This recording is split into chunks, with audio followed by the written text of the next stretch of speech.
നമ്മുടെ രാജ്യത്തെ ഞെട്ടിച്ച വലിയൊരു ഭീകരാക്രമണത്തിന് നമ്മുടെ രാജ്യം ഇപ്പോൾ സാക്ഷികളായിരിക്കുകയാണ്, ഇരകളായിരിക്കുകയാണ്. മനസാക്ഷിയുള്ള, മനുഷ്യത്വമുള്ള സകല മനുഷ്യരും വേദനിക്കുന്ന അതിദാരുണമായ അനുഭവമാണ് ജമ്മുകാശ്മീരിലെ പെഹൽഗാമിലുണ്ടായിട്ടുള്ളത്. 28 ജീവനുകൾ നിഷ്ഠൂരമായി അവിടെ അപഹരിക്കപ്പെടുകയാണ് ഉണ്ടായത്. അവർ വിനോദസഞ്ചാരികളാണ്.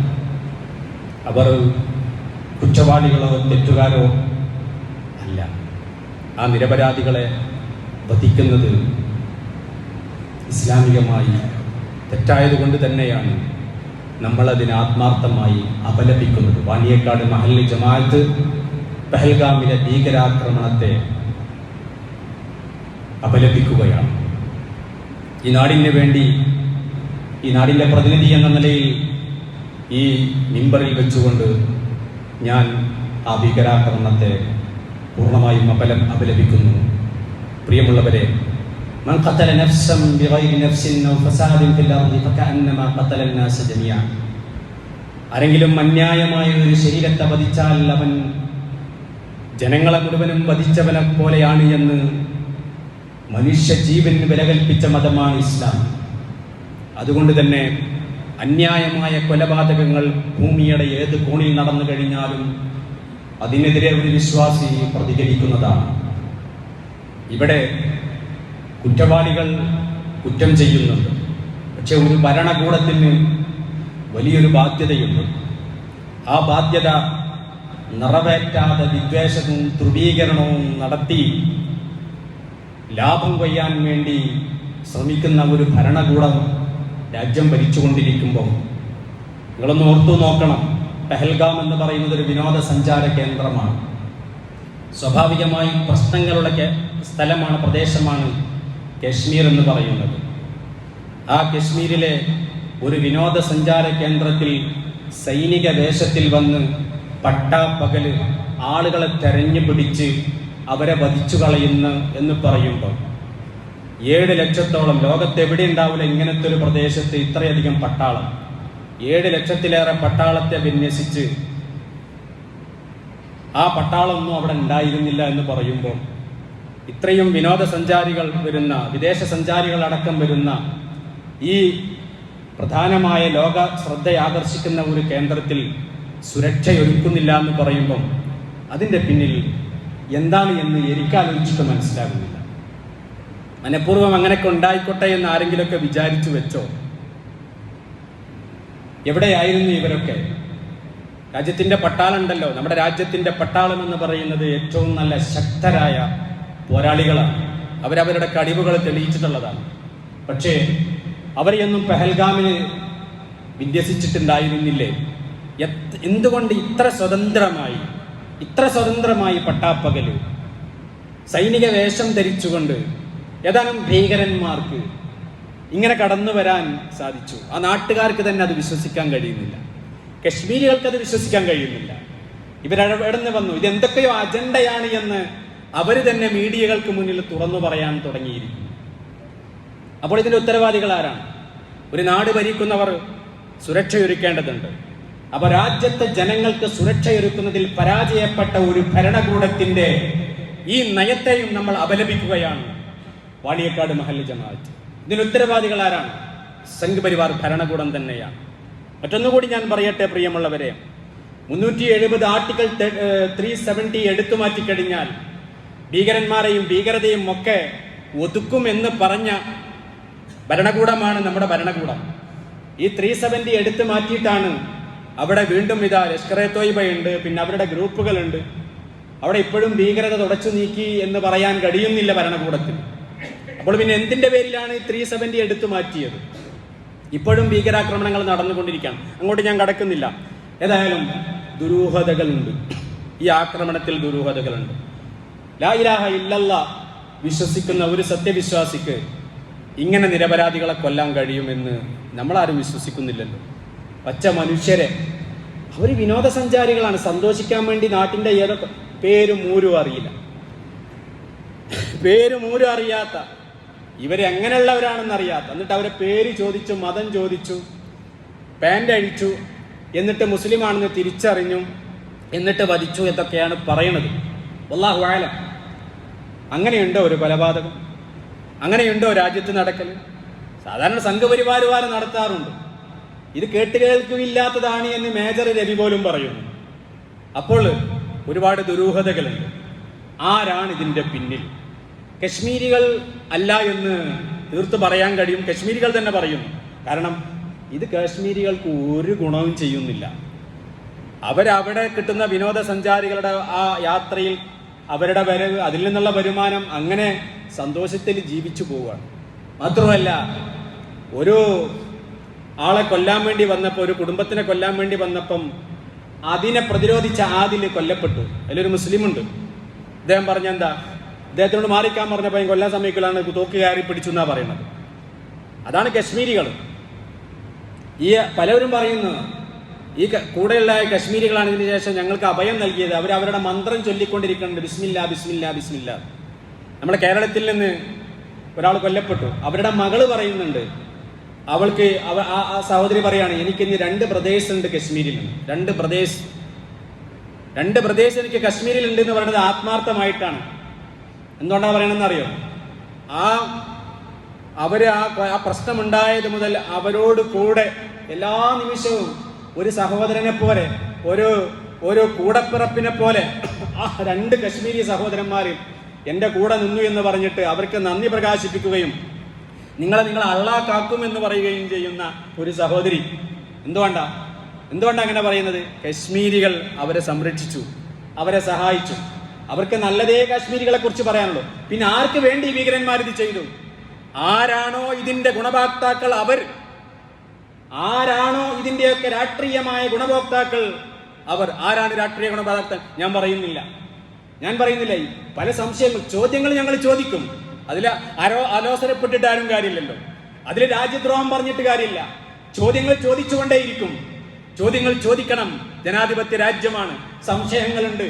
സംശയങ്ങൾ ഉണ്ടാകുന്നത് മറുപക്ഷത്ത് സംഘപരിവാർ ആയതുകൊണ്ട് തന്നെയാണ്. ദുരൂഹതകള്. കാരണം എന്താ?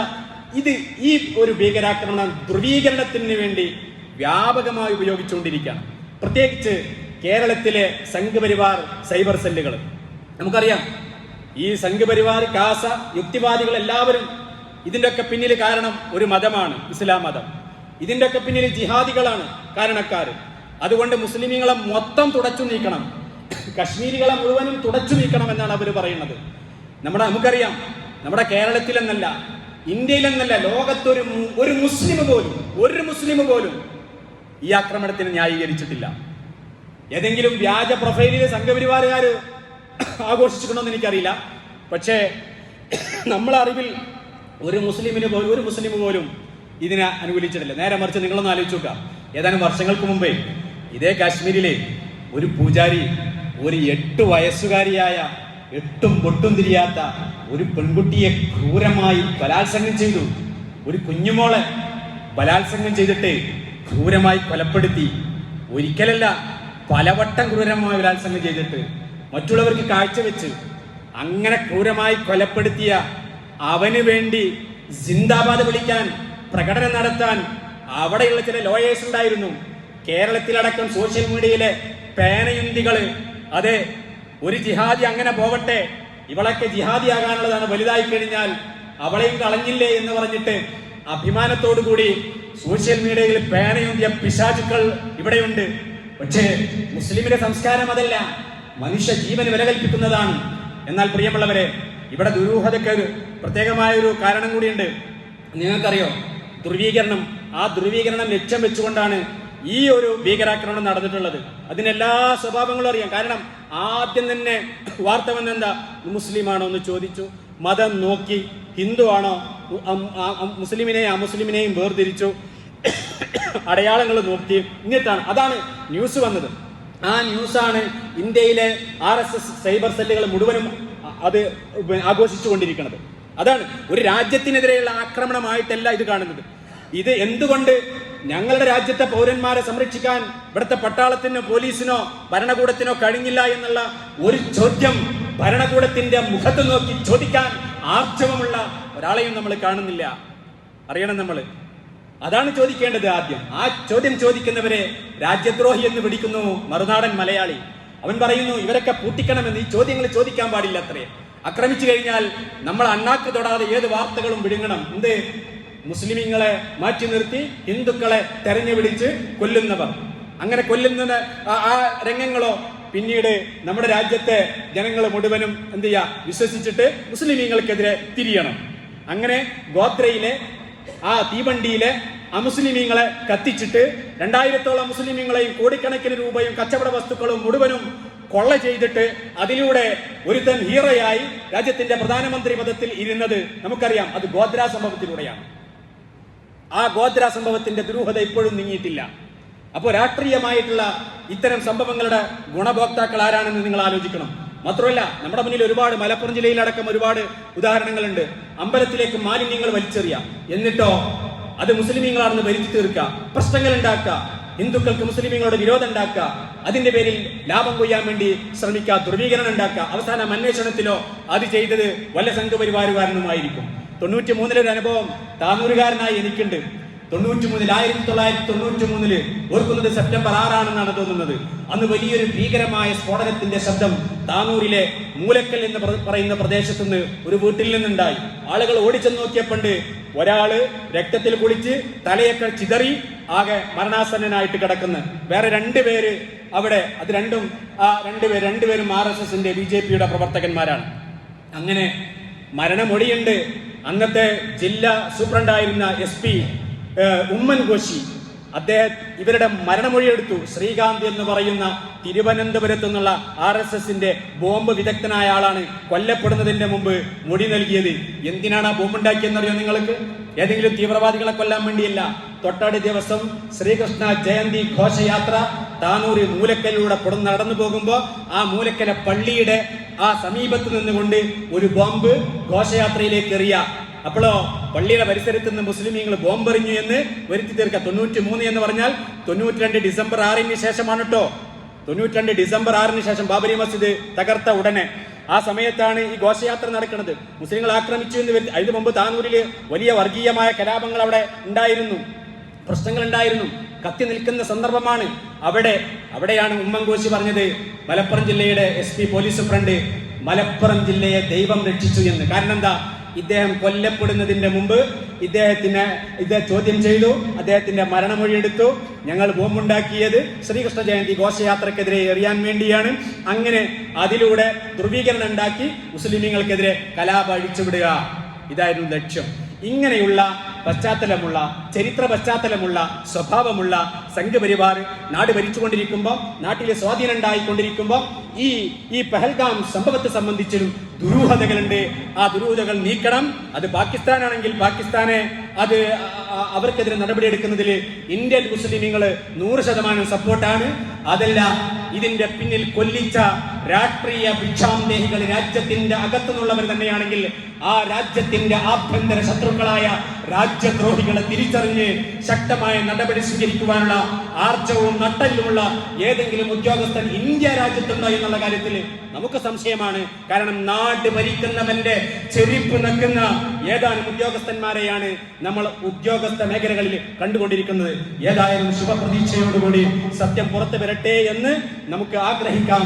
സത്യം വിജയിക്കട്ടെ എന്ന് നമുക്ക് ആഗ്രഹിക്കാം. അസത്യത്തിനും അധർമ്മത്തിനും അക്രമത്തിനും കൊലയ്ക്കും കൊലപാതകത്തിനും ഭീകരതയ്ക്കും തീവ്രതയ്ക്കുമെതിരെ ശക്തമായ നിലപാട് സ്വീകരിക്കുന്നവരാണ് ഇന്ത്യൻ മുസ്ലിമുകൾ.